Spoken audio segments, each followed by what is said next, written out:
এখন যদি মানে আনঅফিসিয়ালি বলি তাহলে নিয়ে গেছে, এখন তার বাইর করুক এবং বিচার করুক যারা নিচ্ছে। আর যদি মানে ব্যক্তিগত ভাবে জানতে চান, হ্যাঁ ব্যক্তিগত ভাবে তাইলে বলি যে পুরোটাই ভুয়া। কারণ 4 তারিখে তো আমি মানে 25 কোটি টাকা, আপনি চিন্তা করেন 25 কোটি টাকা কয় বান্ডিল মানে কয় বস্তা টাকা বলেন। 25 কোটি অন্তত মানে 12টা ব্যাগ হবে মানে বস্তা। আচ্ছা আচ্ছা। তো 12 বস্তা টাকা আনতে কি লাগে? নাম্বার টু, আমাকে কেন টাকা দিবে? এসবির লোক কি রাস্তায় বন্দুক নিয়ে ডিউটি করতেছে বলেন? এসবি কি অপারেশনাল ইউনিট? এসবি যেহেতু অপারেশনাল ইউনিট না, এসবি কে কেন টাকা দেবে? এটা হলো একটা। আর এটা ওই যে ইয়ারা কিছু শয়তানি করছে। এই যে দেখেন মানে আল্লাহর বিচারটা দেখেন। আমি এখন ধরেন এখন তো সবাই একটু বেকায়দায়, সরকারে যারা ছিল বা সরকারের সাথে যারা ঘনিষ্ঠ ছিল, আমিও ঘনিষ্ঠ ছিলাম, নিঃসন্দেহে সরকারের প্রতি লয়াল ছিলাম। সবাই বিপদে চরিত্র হনন যার যেভাবে পারে করতেছে, আমারও এটা করতেছে। কিন্তু এই যে লোকগুলোর নাম আসছে, একজন হইলো সারোয়ার, আর একজন হইলো নজরুল, আর একজন হইলো আশরাফ, আমার স্টাফ অফিসার। কাহিনীটা দেয়, এই সারোয়ার ছিল হলো শেরে বাংলা নগর কৃষি কলেজের ছাত্র দলের ওই যে নির্বাচিত মানে স্পোর্টস সেক্রেটারি সংসদে, ছাত্র সংসদের। আমার ব্যাচমেট।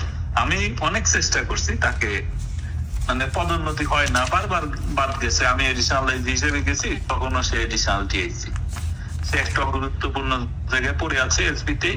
তা আমি তারে যাওয়ার কয়েকদিন পরেই তারে নিয়ে আসলাম, অ্যাডমিট বানাইলাম। সে লোক খুবই মিসবিহেভ করে সবার সাথে, ব্যবহার খুব খারাপ, চামারের মতো। প্রত্যেকটা লোক তার উপর খেপা।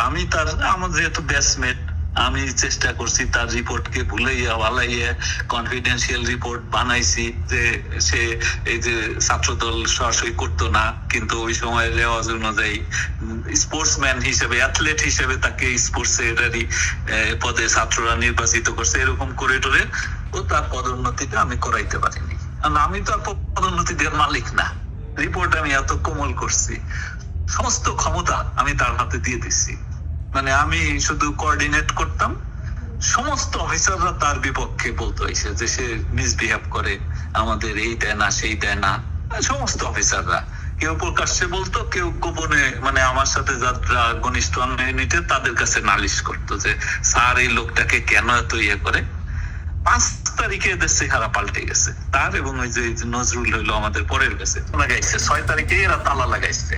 তালা মানে তো যে ফিঙ্গারপ্রিন্ট দিয়ে তো অর্ডারলি, তারপরে আমার স্টাফ অফিসার, তারপরে পিএস, সবার এই কয়েকজনের অ্যাক্সেস ছিল। আমি ছাড়া 4 জনের অ্যাক্সেস ছিল। ওই অ্যাক্সেসটা তারা আমার এবং তাদেরটা চেঞ্জ করছে, ক্যান্সেল করে ইয়ে করে দিচ্ছে। ইয়েটা কি যে ইয়েতে গুরুত্বপূর্ণ ইয়ে আছে। তারপর কয়েক ঘন্টা নাকি সিসি ক্যামেরাও বন্ধ রাখছে, যে যাতে এখান থেকে কোনো কাগজপত্র সরাই নিতে না পারে। ফলে এইরকম একটা বিষয় দেখেন, আসলে এটার কোনো ভিত্তি নাই। 1 টাকাও আনি নাই, 1 টাকাও দেয় নাই। এসবি কে টাকা কেন দিবে? দিলে ডিএমপি কে দিবে, র্যাব কে দিবে, যারা সরাসরি যুদ্ধ করতেছে। আমি তো প্যাসিভ, আমার ইন্টেলিজেন্স দেওয়া। আর ইন্টেলিজেন্সের জন্য সোর্স মানে যেটা আসে সেটা অফিসিয়ালি একেবারে মিনিস্ট্রি থেকে বরাদ্দ হয়। এটা চেক আসে ব্যাংক থেকে তুলে, এটা একটা হিসাব আছে। অডিট হয় না ঠিকই, বাট একটা হিসাব আছে প্রসিডিউরের ভিতর দিয়ে। এই কাহিনী দেখেন, এখন এই যে 25 কোটি টাকা আমি আনছি ভালো কথা, আইনা তো আর আমি ভোগ করি নাই। দেখেন একেবারে আল্লাহর বিচার একেবারে এর উপরে। এই লোকগুলো এই যে 2টা লোক খারাপ ব্যবহার করছে, তাদের নামে এখন বদনাম যে এই টাকাটা মাইরে দিচ্ছে। তদন্ত হচ্ছে, হোক, বের করুক, তদন্ত।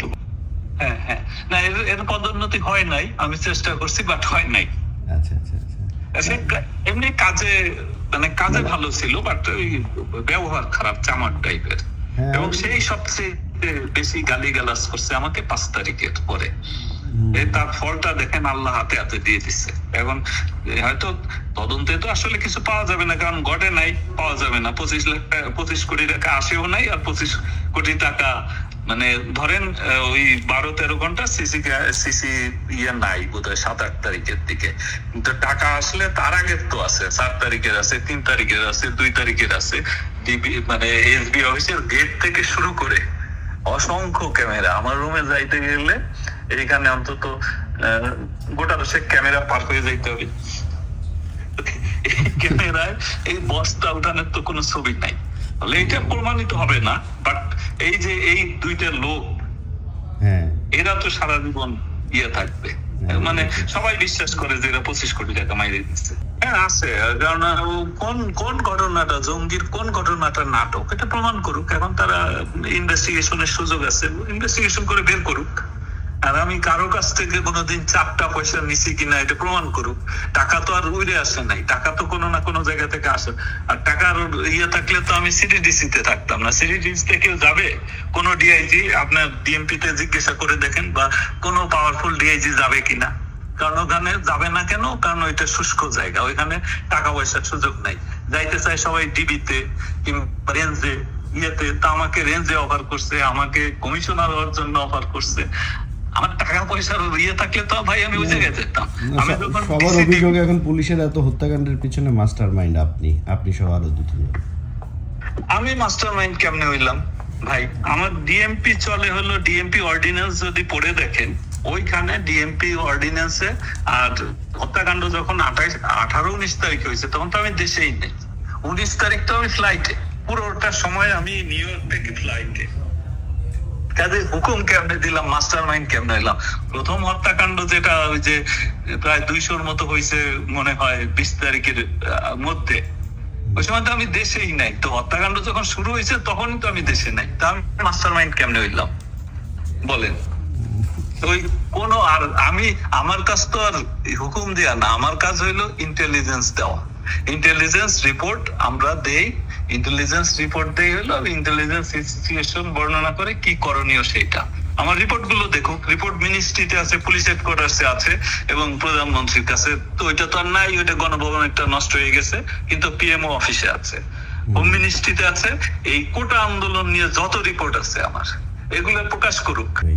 হ্যাঁ, পুলিশের প্রতি ওভারঅল ঘৃণা তৈরি হয়েছে, এবং পুলিশের এই যে আমি মনে করি যে যে 16 তারিখে এই আবু সাইদ হত্যা বা এগুলা নিয়ে আমার পার্সোনাল কিছু ইয়ে আছে, অবজারভেশন আছে। কিন্তু আমি যেহেতু ওই সময় দেশে ছিলাম না, ওইগুলোর দায়িত্ব আমার না ভাই। আর আমার কোনোটার দায়ী আমার না, কারণ আমি দিছি রিপোর্ট, আমি অনেকগুলো রিপোর্ট দিছি কোটা আন্দোলন নিয়ে, যে এটা মানে কি অবস্থায় আছে, কোন দিকে। আমি প্রত্যেকটা রিপোর্টে উল্লেখ করছি যে শক্তি প্রয়োগ করে এই সমস্যার সমাধান করা যাবে না, আলোচনার মাধ্যমে।